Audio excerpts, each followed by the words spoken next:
Apa pandangan dari Dedi nih? Dibilang ini sesat. Iya, sesat itu. Iya. Karena dulunya gimana Nah, gampang saja. Apa sih definisi sesat? Definisi sesat adalah ajaran tanpa dasar. Nah, apa yang saya sampaikan ini dasarnya firman Tuhan nih. Ya. Bahkan firman Tuhan dalam bahasa aslinya. Masa dibilang sesat? Nah, kalau gitu yang sesat yang mana?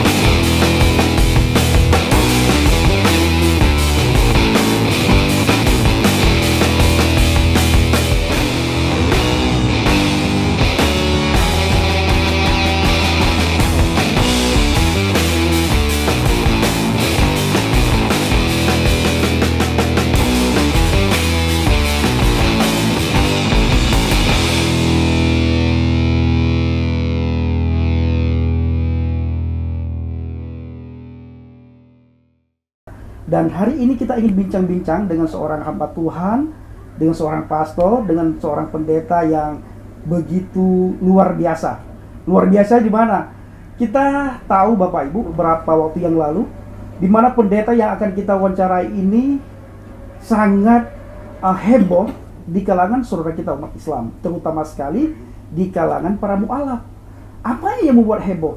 Sehingga banyak sekali kita membaca komentar di channel mu'alaf dan di saudara-saudara kita dari seberang, mereka mendoakan supaya pastor ini mendapatkan hidayah, mendapatkan syafaat, masuk ke agama Islam. Mungkinkah?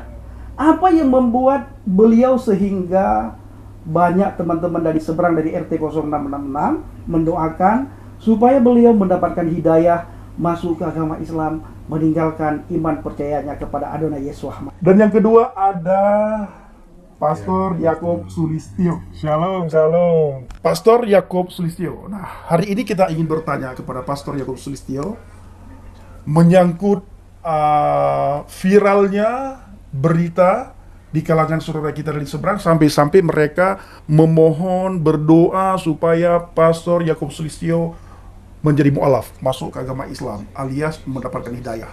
Dan bagaimana awalnya terjadi fenomena seperti itu, sehingga teman-teman dari seberang mereka berdoa supaya Dedi mendapatkan hidayah, menyangkal iman percaya kita kepada Adonai Yesus Hamasiah. Silakan, Ded. Iya, Bapak Ibu saudara sekalian, saya merasa viral sebetulnya saya sendiri nggak tahu, tetapi saya diberitahu oleh teman-teman karena saya mengatakan bahwa pendeta-pendeta Kristen kalau berdebat dengan umat Islam nggak pernah menang. Ya, kenapa? Karena menggunakan nama sesembahnya umat Islam. Jadi kalau diajak diskusi, mau diskusi model seperti apapun, tetap akan mengalami kekalahan. Karena memang Tuhannya umat Nasrani itu bukan Allah. Sehingga ketika klarifikasi menggunakan Alkitabnya LAI, ya tetap nggak akan menang. Dan saya katakan bahwa memang nggak bisa menang karena berada pada jalur yang salah. Seperti orang naik kendaraan itu kan, kalau di Indonesia kan adanya di sebelah kiri jalannya. Nah, kalau kita jalannya di sebelah kanan pasti tabrakan terus-menerus. Beda dengan kalau di Amerika kita jalan di sebelah kanan nggak masalah karena setirnya ada di sebelah kiri. Jadi pada intinya adalah kita harus menurut aturan yang ada, sedangkan di dalam kitab suci nggak usah jauh-jauh pakai bahasa Ibrani, bahasa apapun, pakai bahasa Inggris saja nggak ada nama Allah. Kenapa orang Kristen mempertahankan nama Allah? Kalau dikatakan bahwa itu merupakan sebutan, kalau sebutan itu bisa dimaknai oleh beberapa agama yang lain semuanya dengan makna yang sama. Misalkan seperti kursi, itu dari Al-Kursi, Almari, itu dari Hindu, Buddha, Kristen, Konghucu, Islam, semua memiliki makna yang sama, yaitu tempat untuk menaruh pakaian atau tempat untuk duduk. Tapi beda dengan Allah. Orang saudara-saudara saya orang Islam katakan kalau Allah itu adalah nama, sedangkan Orang Kristen katakan itu sebutan. Saya katakan bukan sebutan, karena kalau sebutan berarti Hindu dan Buddha menggunakan kata Allah sebagai sinonim dari kata Tuhan. Padahal tidak pernah umat Hindu dan Buddha menggunakan nama Allah sebagai sebutan. Nah, ini menunjukkan bahwa nama Allah itu bermasalah. Artinya bukan sebutan, sementara umat Islam katakan Allah itu adalah nama. Kemudian orang Islam katakan Allah itu zat, sedangkan orang Kristen katakan Allah itu roh. Ya, ini selalu bertentangan terus. Kalau kita lihat di dalam kitab suci, sebetulnya bukan Allah itu roh di dalam kekristenan, tetapi Elohim itu roh. Nah, Elohim itu apa? Sebutan, bukan nama. Jadi mau sampai kapanpun kalau di cross-check-kan, orang Kristen berdebat dengan orang Islam, nggak akan menang. Oke, Dad. Mengenai kata Allah yang dipakai oleh orang Kristen.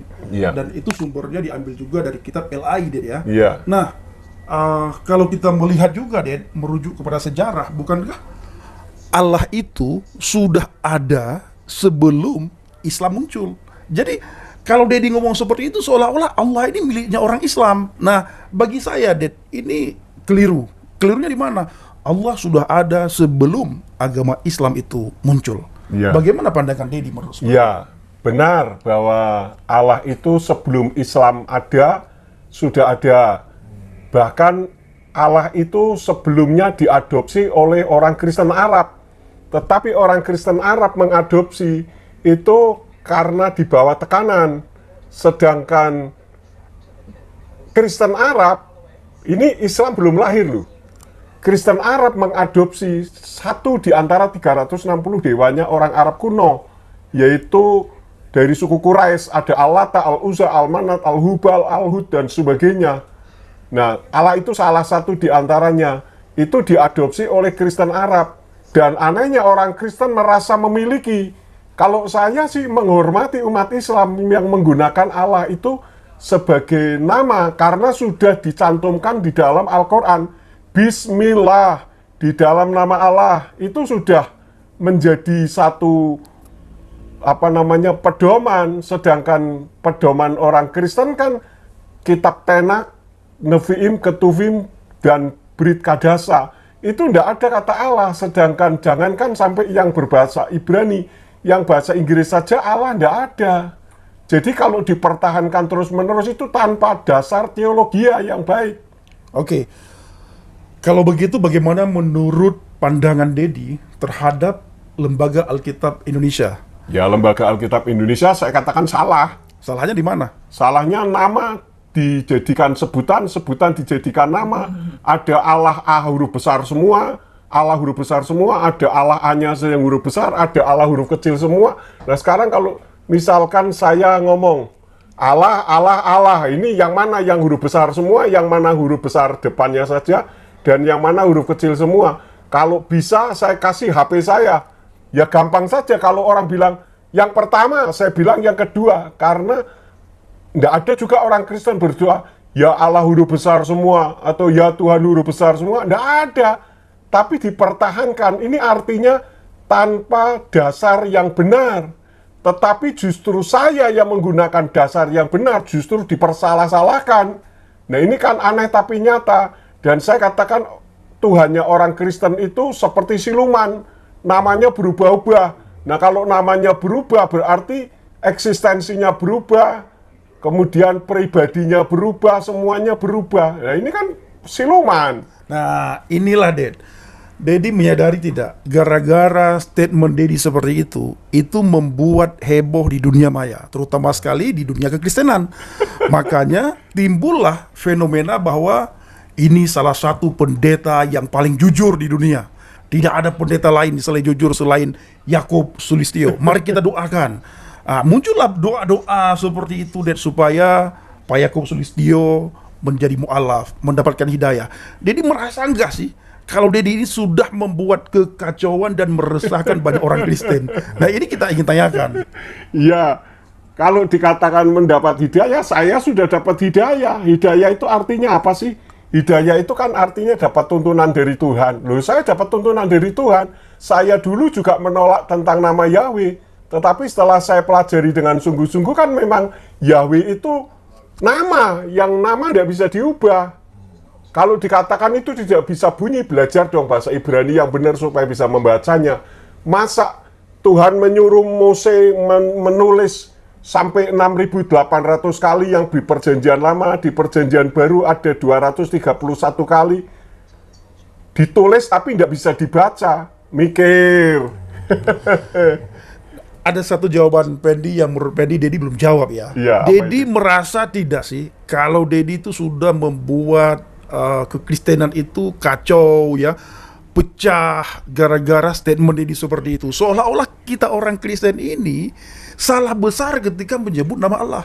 Padahal nama Allah itu ada sebelum Islam ada, itu nama Allah sudah ada. Walaupun Dedi sudah jelaskan tadi ya. Iya. Tetapi yang meresahkan itulah statement Dedi seperti itu. Kita orang Kristen ini salah semuanya. Nah, lalu pertanyaan yang berikutnya adalah bagaimana keadaan mereka apabila mereka meninggal dunia, mereka memakai nama Allah. Ya. Kembali kalau masalah masuk surga atau neraka bukan saya wewenangnya ya. Karena itu adalah hak prerogatif Elohim. Tetapi katanya pendeta itu mengajarkan kebenaran. Pertanyaan saya, kebenaran yang mana yang diajarkan? Kalau tidak berani mengajarkannya, bahkan ada orang yang mengatakan kemarin itu pendeta-pendeta di Amerika heboh katanya, kenapa Pak Yakub berani mengatakan bahwa orang yang menggunakan nama Allah itu kurang ajar? Loh, yang nulis itu firman Tuhan, bukan saya. Saya hanya menyampaikan saja. Nah, dikatakan khususnya Pastor Tony Bastaman itu diserang sana-sini. Dikatakan menurut Pastor Tony bagaimana? Ya Pastor Tony bilang kalau mau tanya, tanya sendiri sama saya. Ya betul. Lah sekarang yang menjadi pertanyaannya, kenapa itu diperbesar sementara sanggahan saya terhadap yang memblow up tentang masalah itu, kenapa tidak dipelajari? Belajar dong. Jangan hanya pintarnya ngomong saja, ngomong Pak Yakub membuat orang kurang ajar. Nah yang ngomong bukan saya, firman Tuhan. Kalau tidak percaya, buka sanggahan saya. Jadi tanggapan Dedi bagaimana seperti Pendi barusan ya, Pendi belum mendapatkan jawaban ya. Yang bikin kacau itu. Yang bikin kacau. Memang harus bikin kacau. Kenapa? Yesua sendiri dulu waktu pertama kali ada di bumi, kan bikin kacau juga. Sampai-sampai dia harus disalib. Ya kan? Jadi kalau dikatakan kalau gitu bikin kacau, yes, memang harus bikin kacau. Kalau dibikin kacau, nggak lurus. Rumah mau dibangun kan mesti banyak berantakan, nggak karu-karuan, tapi nanti akhirnya kan bagus begitu. Nah kalau nggak mau kacau, ya sudah, lakukan saja apa yang Anda anggap benar begitu. Tapi jangan menyalahkan yang benar. Oke. Terima kasih, Dad. Ya. Ini penjelasan yang luar biasa. Dan bagi Bapak Ibu nantinya yang ingin memberikan komentar, pergunakan komentar kita dengan bijak ya Bapak Ibu ya. Pergunakan komentar kita dengan bijak, dan kita harus tunjukkan bahwa kita inilah suratan yang terbuka yang bisa dibaca oleh semua orang. Amin. Tunjukkan karakter Kristus di saat kita menulis komentar dan di saat kita menyikapi setiap apa yang kita dengar, yang kita lihat, dan yang kita bahas kali ini. Oke, Dedi, sekali lagi terima kasih. Tapi sebelumnya Terima kasih. kita ingin menanyakan juga sebagaimana firman Tuhan katakan bahwa jangan menyebut nama Tuhanmu dengan sembarangan. Nah, bukankah nama itu tidak boleh disebut, Ded? Ya, nama tidak boleh disebut dengan sembarangan. Kalau disebut untuk dipermuliakan ya boleh. Misalkan seperti jangan membuang sampah sembarangan. Pertanyaan saya, boleh nggak buang sampah? Boleh, asal jangan sembarangan. Jangan menyebut nama Yahweh Tuhanmu dengan sembarangan. Memang nggak boleh dengan sembarangan. Tapi kalau dipanggil namanya, justru itu yang Tuhan kehendaki.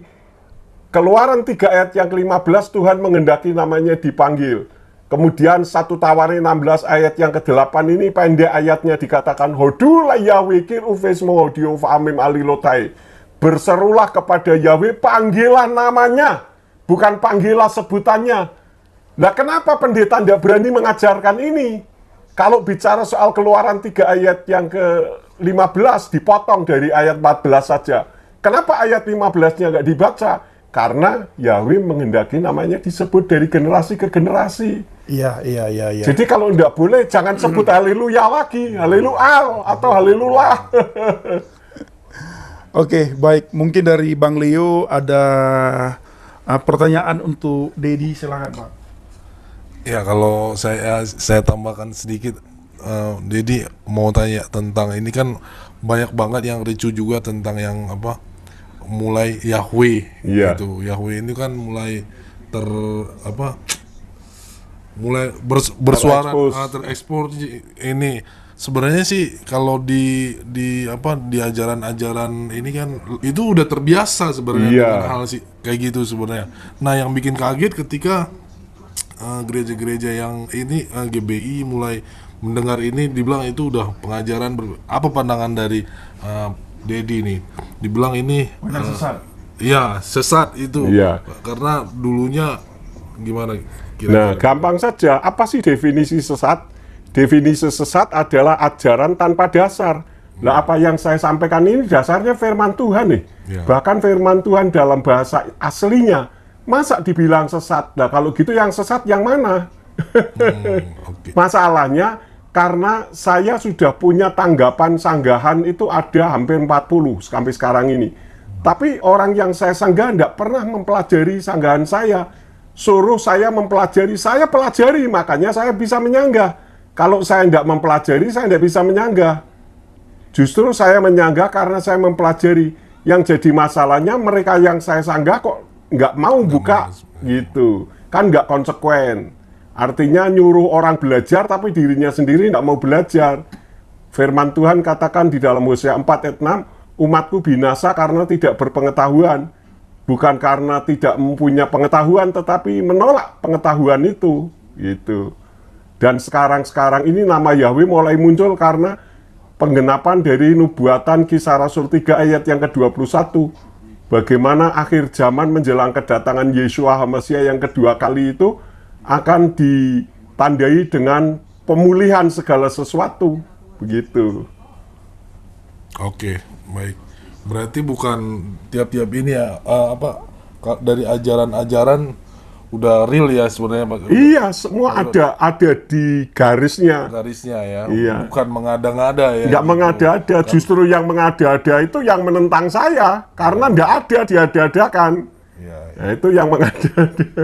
Iya, jadi sebenarnya kalau mau belajar sebenarnya ada gitu ya. Masalahnya karena nggak mau belajar, Pak Leo. Iya, karena banyak juga bilang wah ini diada-adakan gitu Iya. kan. Ya diada-adakan betul kalau yang dijadikan dasarnya kitab sucinya Yayasan Lembaga Alkitab Indonesia. Tapi kalau yang dijadikan landasan tenak, Brit Kadasa, ya ndak diada-adakan, malah memang ada. Gitu. Dan diakui sama negara tuh. Iya, diakui banyak negara. Oke, itu aja sih dari saya. Oke. Ada lagi Bang? Oke, terima kasih banyak Dedi, Bang Leo. Kita minta satu statement dari Dedi. Ya, statement saya sih satu. Anda semua sebagai pendeta, sebagai hamba Tuhan, mengaku diri sebagai hamba Tuhan, ya jadilah hamba Tuhan, bukan hamba sinode, bukan hamba organisasi, atau hamba pimpinan. Ya kita perlu jadi hamba sinode, hamba pimpinan itu memang perlu, tapi kalau sesuai firman. Kalau menentang firman, kalau firman Tuhan katakan itu kurang ajar, jangan marah sama saya dong, marah sama firman. Itu aja statement saya. Oke, Bang Leo. Ya, lanjut. Udah jelas ini. Oke, baik, saudaraku dikasih Tuhan, para pencinta Jelah Baget, kiranya bincang-bincang kami pada hari ini, kali ini menjadi berkat bagi Bapak Ibu semuanya dan bagi teman-teman dari seberang yang selama ini mendoakan supaya Dedi Yakob Sulistyo, seorang gembala yang jujur, beliau mendapatkan hidayah. Beliau sudah mendapatkan hidayah sebelum antum mendoakan beliau mendapatkan hidayah. Hidayah yang pertama sekali beliau dapatkan adalah akulah jalan kebenaran dan hidup. La ahadan yadhhabu ilal abi illal bi. Tidak ada satu manusia pun yang datang kepada Bapa kalau tidak melalui aku. Kiranya video singkat ini menjadi berkat bagi kita semuanya. Assalamualaikum warahmatullahi wabarakatuh. Salam Aki. Aku kabarkan Injil Salam keselamatan. Aki. Salam Aki. Aku kabarkan Aku kabarkan Injil keselamatan. Haleluya.